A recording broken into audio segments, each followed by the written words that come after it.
not only the next week, but like, you know, the whole year. Like, I had no idea what I was gonna do.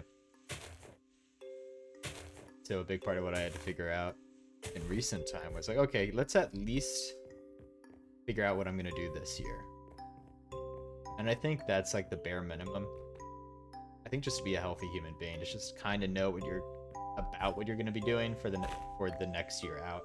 I think one should have goals and dreams. And I think goals should be reasonable, and then I think dreams should be incredibly unreasonable. It's like, for example, my goal is to one day own/run some sort of camper community.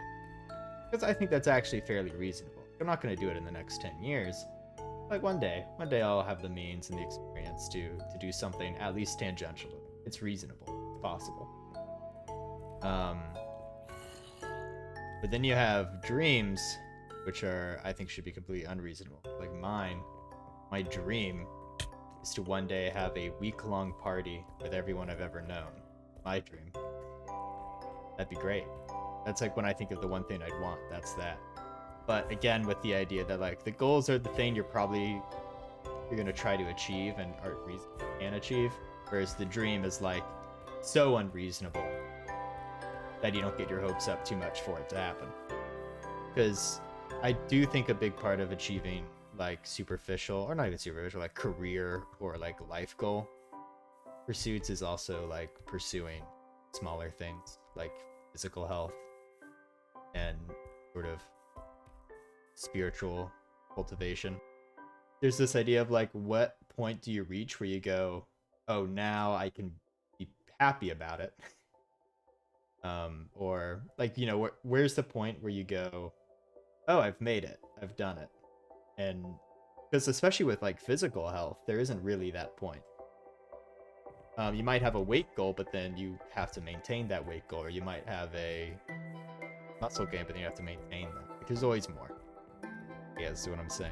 You're never done with the project with a lot of those things. Same goes with meditation. Always kind of have to keep cultivating that. That's been on my mind, because it's like, so I've been trying to balance this idea, Andrew, of continuing to self-improve while also being content with how you are currently. That's a really weird balance to make. I don't know if you have any thoughts on that, because I've been trying to decipher that puzzle for a little bit now. It's an interesting puzzle. Yeah, because like we should feel relatively content, even if we're not where we'd like to be, I think. Because, like I said, we'll never quite be where we want to be, because there will always be something more to achieve. We should never want to be. We should never be right where we want to be. We should always have that thought for self-improvement. Just that drive to keep going kind of thing. As soon as you hit that, oh, I'm right where I want to be, you lose kind of the drive to actually go out and do stuff. Like, you should always probably want this thought of, I can be better.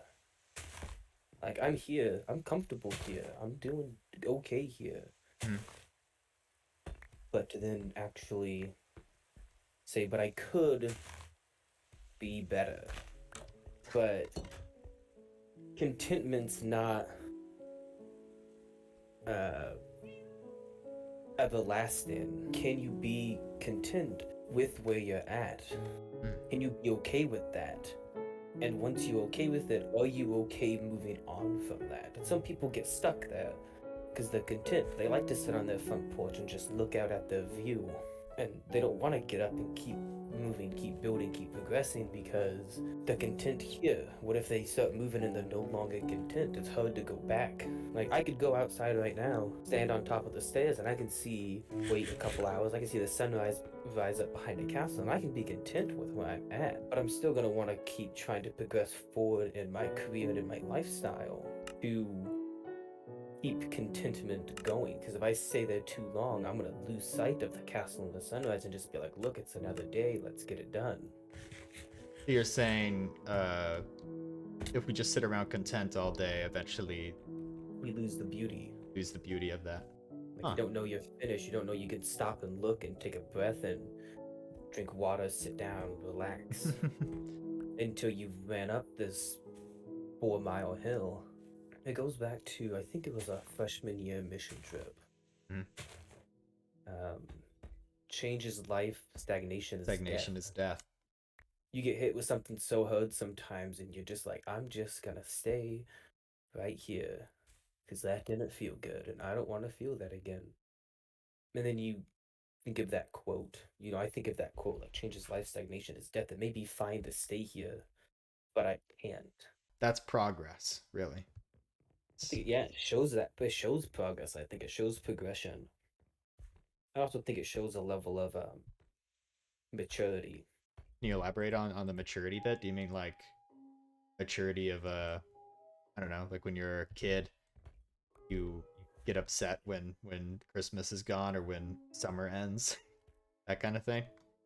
Or like Uh, no, I think it's more along the lines of like, are you mature enough to see the situation you're in is good, but needs to can still be changed? and that's the thing too. Like I might even shy away from the idea of better because I think I get hung up on the idea of becoming better or becoming whatever, because sometimes it might just be a change.